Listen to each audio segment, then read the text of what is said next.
What happens when the law, the very system designed to protect us, turns against us when those entrusted with justice wield their power as a weapon instead? This is not just another story about police misconduct. This is a story about a moment captured on Bodycam, one that exposes a deeper, darker truth hidden beneath the badge. But before we dive in, tell me, where are you watching from and what time is it? Drop a comment below, and let's get into this together. Our story begins on a cool spring evening in a busy urban neighborhood, one where life pulses with energy and a community holds tight to its resilience. Officer Marcus Reynolds, a 10-year veteran of the police force, was on his usual patrol. To the outside world, Marcus was a picture of professionalism, a man respected by his peers, with commendations on his file and a reputation for getting the job done. But beneath this polished exterior, there was a simmering resentment, an invisible line he was willing to cross when it came to people he considered other. That night, Marcus's radio crackled with routine updates as he cruised the streets in his squad car. The city's hum was a familiar soundtrack. Cars, distant sirens, people winding down after long days. Marcus's eyes scanned the streets, alert, but also weary. He was looking for something, anything, that would justify a stop. A minor infraction was all he needed to get control. Around 8:15 p.m., his attention snapped to a sleek black sedan idling at a stoplight. The driver, Jamal Carter, was a 22-year-old college student headed home after a late study session. Jamal was focused on the road, hands steady on the wheel, unaware that this simple moment would change everything. Marcus flipped on his flashing lights and pulled Jamal over. To an observer, it seemed like a routine traffic stop. But this would become far from routine. Jamal rolled down his window, polite but cautious. "Good evening, officer. Is there a problem?" Marcus's tone was curt. "License and registration. You ran that red light back there." Jamal's brow furrowed in confusion. "I'm pretty sure it was a yellow. I even slowed down." Marcus stepped closer, his face hardening. "Step out of the car. Now." Without explanation, Jamal obeyed. The tension in the air grew thick as bystanders glanced from their windows and nearby street corners. Marcus's body language was rigid, his eyes scanning Jamal with suspicion. "Put your hands on the hood," Marcus commanded. Jamal complied, puzzled but calm. "What's going on?" "I haven't done anything wrong," Marcus muttered under his breath. "Yeah, right?" He proceeded to frisk Jamal aggressively, patting down his clothes with unnecessary force. Suddenly, Marcus's demeanor shifted. "You got something on you? Drugs? Weapons?" His voice was low but sharp. Jamal shook his head. "No, officer. I'm clean." Then a scuffle broke out. Marcus claimed Jamal tried to pull away, resisting arrest. Jamal insisted he was just confused and frightened. What neither Jamal nor the crowd realized was that Marcus had already made up his mind about him before the stop began. The subtle but unmistakable tone in Marcus's voice revealed a prejudgment fueled by bias. As Marcus cuffed Jamal, he pulled out his phone and began recording the scene, narrating his version of the story out loud. Subject attempted to flee and was detained. Suspected possession of narcotics. Nearby, a passerby named Carla noticed the interaction. She pulled out her own phone and started filming from a distance. Her video showed Jamal's nervous but composed face and Marcus's aggressive behavior. But only part of the story.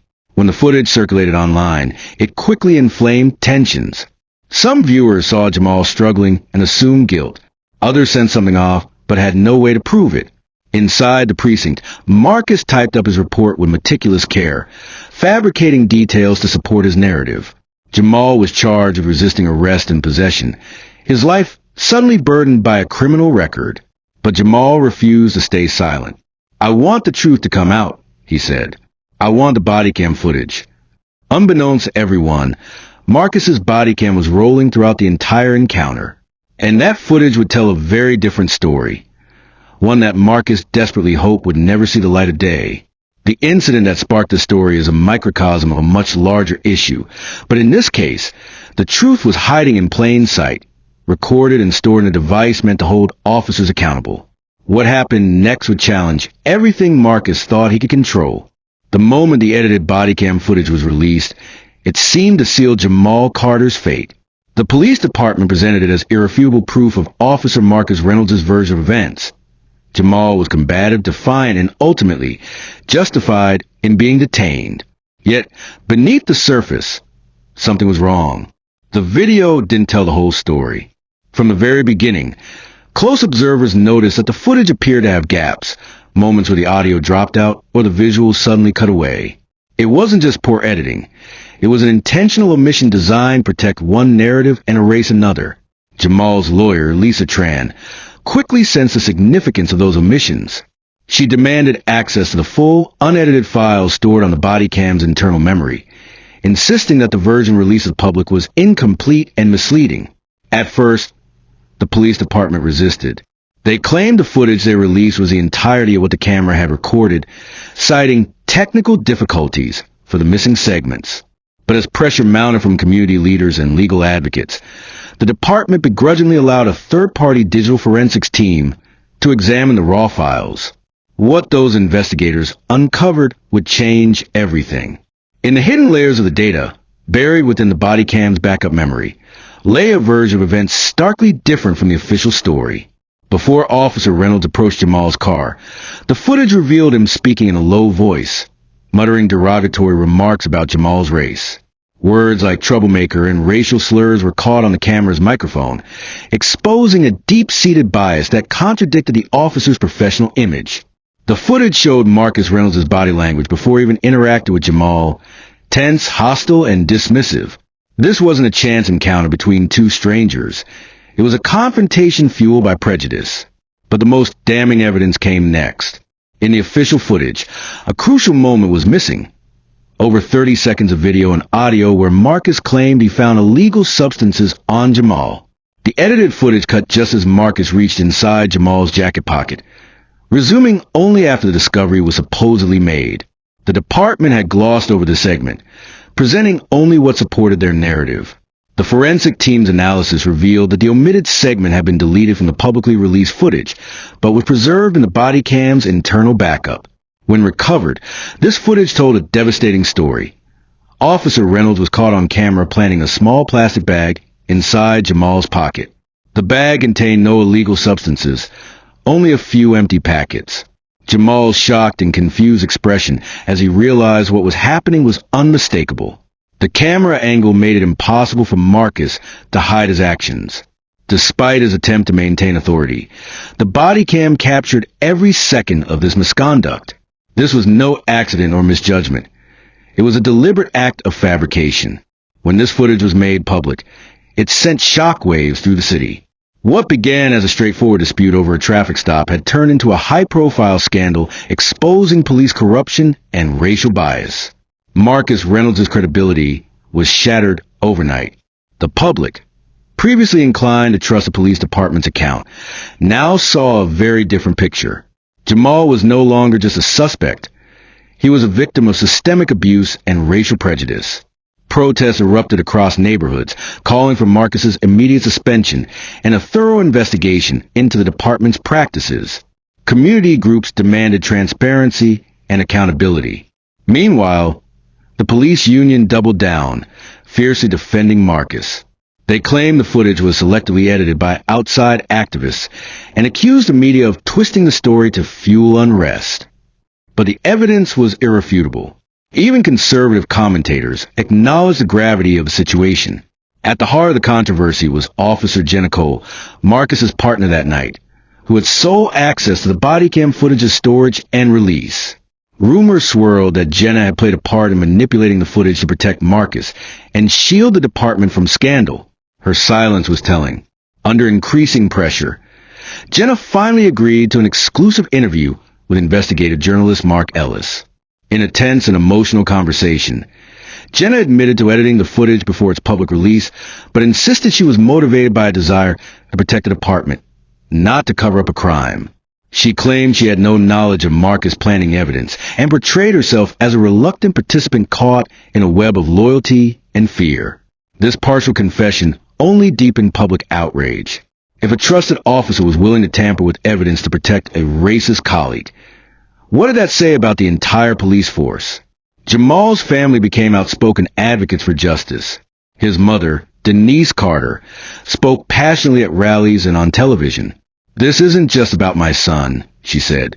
"It's about everyone who has been targeted, silenced, and ignored by a system that's supposed to protect us all. We need change."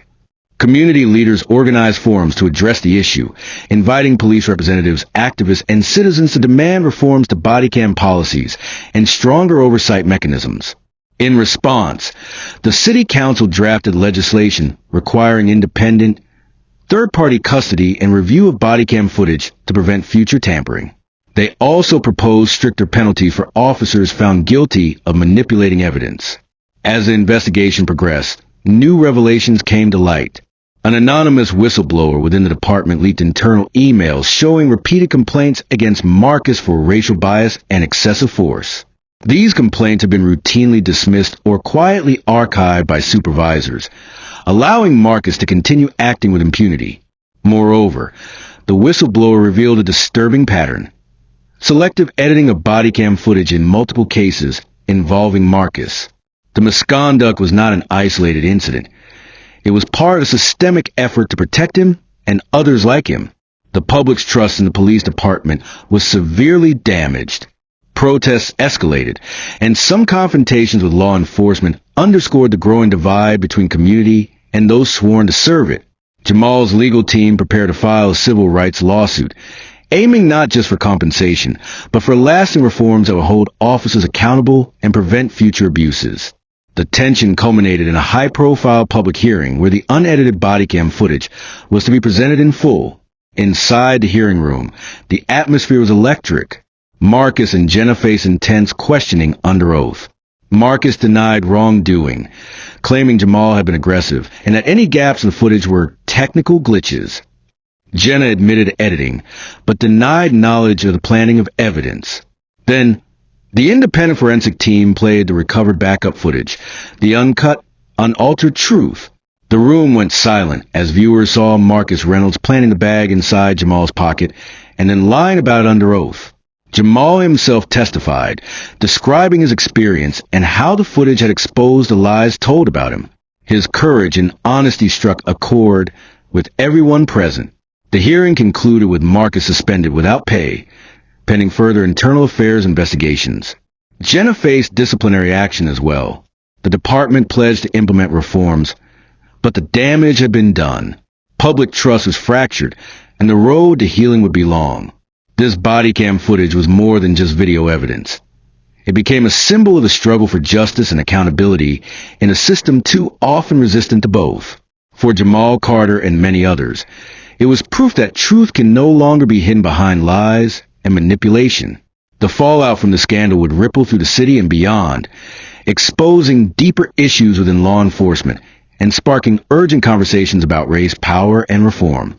But even with the footage exposed and justice seemingly within reach, the story was far from over. The tangled web of corruption ran deeper than anyone had imagined, and the battle for real change was just beginning. The fallout from the exposure of Officer Marcus Reynolds' misconduct sent shockwaves far beyond the initial incident. What began as a single body cam revealing one racist cop's lies rapidly grew into a movement demanding accountability, transparency, and sweeping reforms in policing. In the days following the public release of the full, unedited footage, the city was engulfed in an atmosphere of unrest and reckoning. Streets filled with protesters chanting Jamal Carter's name alongside calls for justice and systemic change. From grassroots organizations to national civil rights groups, voices united in condemning not only Marcus Reynolds' actions, but the institutional failures that allowed such abuses to flourish. The police department itself faced unprecedented scrutiny. Public confidence plummeted as the narrative shifted from viewing officers as protectors to potential perpetrators of injustice. Internal investigations revealed that Marcus was far from an isolated case. The deeper the probe went, the more layers of misconduct and cover-ups were uncovered, painting a grim picture of a department rife with corruption. The mayor, under immense pressure, convened an emergency task force to address the crisis. This panel included community leaders, legal experts, police officials, and civil rights advocates. Their mission was clear: to restore trust and enact meaningful reform. But achieving that balance was anything but simple. At the same time, Jamal Carter became an unexpected symbol of resistance and resilience. Despite the trauma and humiliation he endured, Jamal chose to speak out. Through interviews, speeches, and community engagements, he shared his experience with raw honesty and determination. His story was no longer just about a traffic stop gone wrong. It was a lens through which the systemic inequities in law enforcement were revealed. The media spotlight intensified as journalists dug into the roots of racial bias within the police force. Investigations exposed not only individual cases of misconduct, but institutional policies that disproportionately targeted minority communities. These reports galvanized public opinion and increased demand for reform on a local and national scale. One of the most significant changes came in the form of legislative action. State lawmakers, inspired by the public outcry, introduced a series of bills aimed at overhauling police practices. These included mandates for independent review boards, stronger penalties for officers caught falsifying evidence, and clearer guidelines for body cam usage to prevent footage tampering. The body cam scandal became a blueprint for other cities grappling with similar issues. Advocacy groups used Jamal's case to push for standardized policies nationwide, arguing that transparency was a cornerstone of any effective policing reform. But not everyone welcomed these changes. Police unions and some conservative politicians fought fiercely to protect their interests. They framed the reforms as threats to officers' safety and morale, warning that too much oversight could cripple law enforcement effectiveness. This opposition led to tense debates and public confrontations. Town halls were frequently disrupted by heated exchanges between community members demanding justice and officers defending their honor. The city was deeply divided, struggling to find common ground. Amid the turmoil, Jamal faced personal challenges as well. The intense media attention and public scrutiny took a toll on his mental health. Yet, he remained steadfast, leaning on support from his family, friends, and community activists. Counseling and advocacy groups helped him navigate the emotional aftermath, turning his pain into purpose. Meanwhile, legal battles unfolded. Jamal's civil rights lawsuit against Officer Reynolds and the police department moved forward. His attorneys worked tirelessly to secure not only compensation, but systemic changes through the courts. The case attracted national attention, becoming a landmark example of holding law enforcement accountable. In court, prosecutors laid bare the evidence from the recovered body cam footage, supplemented by whistleblower testimony and internal documents exposing cover-ups. The defense attempted to discredit the footage, but the unaltered nature of the backup files left little room for doubt. The trial became a platform for exposing the broader issues of racial profiling and abuse of power within the police force. Witnesses testified about systemic discrimination, and expert analysts highlighted patterns of biased policing across the region. Public support for Jamal's case remained strong throughout. Vigils and rallies were held regularly, reinforcing the message that this was about more than one man's experience. It was a fight for justice that impacted entire communities. As the legal proceedings continued, internal reforms slowly began to take shape within the police department. New leadership was brought in, including a reform-minded police chief committed to transparency and accountability. Training programs were revamped to emphasize de-escalation techniques and cultural sensitivity. Body cam policies were tightened, requiring footage to be uploaded immediately after incidents with strict penalties for tampering. An independent civilian review board was established, empowered to investigate complaints and recommend disciplinary actions. These measures, though welcomed by many, were seen by some as just a beginning. Activists insisted that without deeper structural changes addressing racism and accountability at every level, true reform would remain out of reach. The ripple effect of Jamal Carter's case extended beyond policing. It ignited conversations about systemic racism in other institutions: schools, courts, housing, and employment. Community organizations used the momentum to push for comprehensive social justice reforms. Media coverage explored the psychological impact of racial profiling and police misconduct on minority communities. Mental health professionals highlighted the long-term trauma caused by such experiences, calling for greater support services. Artists, writers, and filmmakers began creating works inspired by Jamal's story, capturing the human cost of injustice and the power of resilience. Public murals and memorials honoring victims of police violence appeared across the city, turning pain into remembrance and hope. Education initiatives were launched to foster understanding and empathy across communities. Schools incorporated lessons on civil rights, racial justice, and the importance of accountability in law enforcement. Jamal himself became a sought-after speaker at universities, conferences, and social justice forums. His courage in confronting injustice resonated with people worldwide, inspiring a new generation of activists. The scandal also sparked a reevaluation of technology's role in policing. Debates around body cam, surveillance, and data privacy intensified. Advocates pushed for better safeguards to ensure technology protected citizens rather than enabling abuse.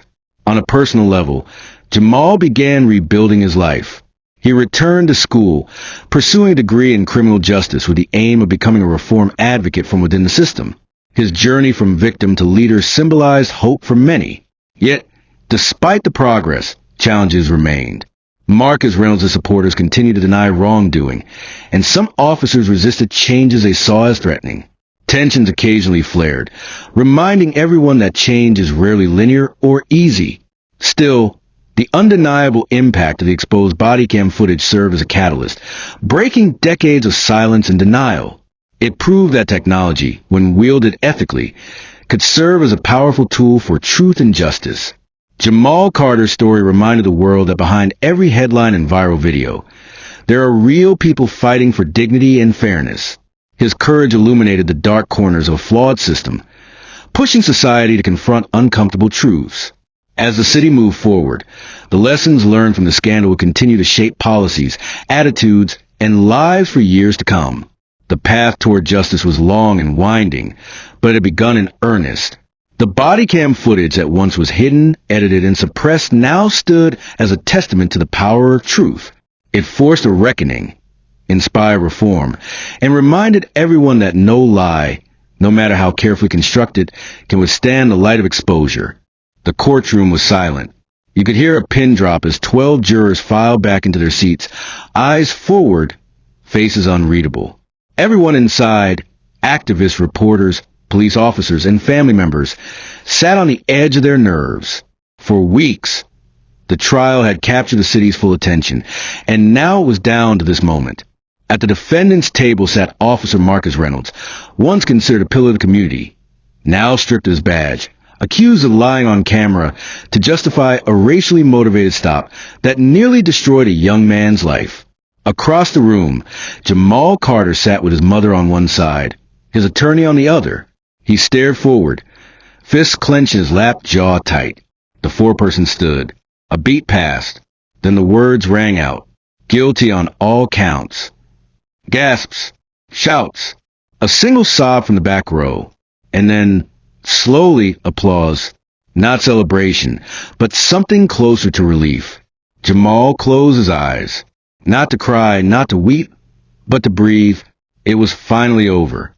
The lie was dead, buried beneath the weight of undeniable truth. In the weeks that followed, Officer Reynolds was sentenced to 6 years in prison for fabricating evidence, falsifying reports, and abusing his authority under the color of law. It was a historic moment. Never before had the city witnessed such a clear victory for accountability in a police misconduct case. But justice doesn't end at conviction. The reckoning that started with one officer didn't stop with him. The police department came under intense scrutiny. Audits were launched. Internal affairs began a department-wide review, unearthing a string of complaints that had been quietly buried over the years. It turned out Reynolds wasn't an isolated case. He was just the first to be caught on camera. City leadership had no choice but to act. A new police chief was appointed, one who didn't rise to the department's ranks, but came from outside the state, known for reform work and zero tolerance for corruption. She moved fast. Policies were rewritten. Transparency was no longer optional. It was mandatory. Every officer now wore a body cam with auto-upload technology. The footage couldn't be edited, deleted, or delayed. Citizens could request copies directly from an independent oversight board, not just a department. A third-party company handled all footage to eliminate tampering concerns. And most critically, a civilian review board was formed, not just as a symbolic gesture, but with real teeth, subpoena power, disciplinary recommendations, full access to internal files. It was a direct response to what had happened with Reynolds, and a message to the rest of the force. In neighborhoods like Jamal's, the change was immediate. Not perfect, but real. Officers who once patrolled with their hands hovering over holsters now approach with body cams blinking, name tags visible, and accountability riding on their every word. But Jamal didn't fade into the background. He had no interest in being just a footnote. What happened to him had stolen a part of his life, but it also gave him a platform. He turned his pain into purpose. With community donations and national support, he launched a foundation focused on protecting citizens from law enforcement abuse. They offered legal aid to those falsely arrested, mental health counseling for victims of police trauma, educational seminars for young people on knowing their rights. He was no longer just a name in a news cycle. He was the voice that refused to let the city forget. Media outlets followed his story as it unfolded. He spoke on national panels. He was invited to university lectures. He consulted on reform policies in other cities. He sat across from senators and police commissioners, no longer nervous or uncertain. He told his story plainly. If I didn't fight back, that lie would have lived forever. The system bet on my silence, and it lost. That quote went viral. It was printed on T-shirts, chanted at rallies, and engraved into murals. He had become more than just a victim of injustice. He had become its antidote. But behind the headlines was still a young man trying to process everything he had endured. The sleepless nights, the flashbacks, the cold fear every time a police car drove by. He hadn't just been pulled over. He had been hunted, lied about, and nearly erased. Healing wasn't linear. Some days he felt powerful. Other days he felt like that same terrified kid on the side of the road. But with every community member who approached him, every family who said, "You helped my son," he began to believe that maybe, just maybe, all of this could become something more than pain. Meanwhile, the city changed. Slowly but undeniably. For the first time, police recruits underwent mandatory bias training led by civilians who had experienced profiling firsthand. Officers were paired with community mentors. One initiative even had officers doing ride-alongs with paramedics, social workers, and neighborhood organizers to understand that their badge wasn't a weapon, but a responsibility.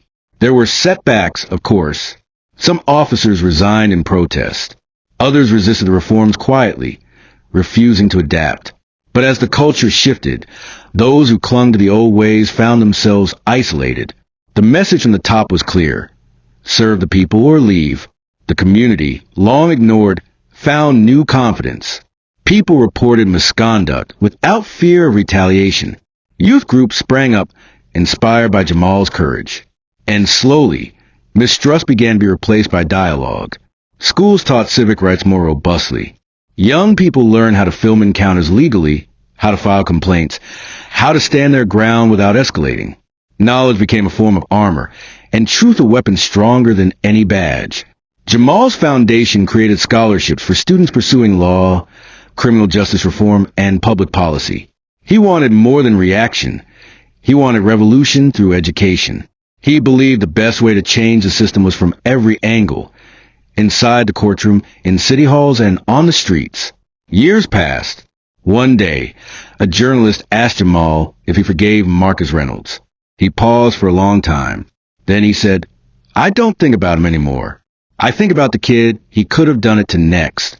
And the one after that. I didn't speak up for me. I did it for them." That answer said everything. It wasn't about vengeance. It was about breaking the cycle. And thanks to one piece of footage, one moment when technology didn't fail, and the truth refused to be buried, that cycle had finally been interrupted, not ended. Not yet, but changed. The case became a landmark in legal circles. Law schools studied it. Police departments nationwide revised their own procedures to avoid the same fate. Activists pointed to it as proof that documentation could be a lifeline, and that lies, even when uniformed, could crumble under light. But the most powerful part of the story wasn't the fall of one corrupt cop. It was the rise of a community no longer afraid to demand better. Because what happened in that city was an anomaly. It was a reflection of something that happens far too often, but rarely sees justice. Jamal's story proved what so many had tried to say for decades. It's not about one bad apple. It's about a system that shields them, a silence that protects them, a narrative that demonizes their victims. But this time, the narrative lost, and in its place came something honest, something unshakable. A new standard was set. When power lies, truth must rise. When institutions hide, people must speak. And when justice falters, someone must hold the line. That's what Jamal did. That's what the footage did. And that's what made this more than just a headline. It was a turning point, a beginning. Because once a lie is exposed, the system that supported it is never the same. And that's exactly how change begins.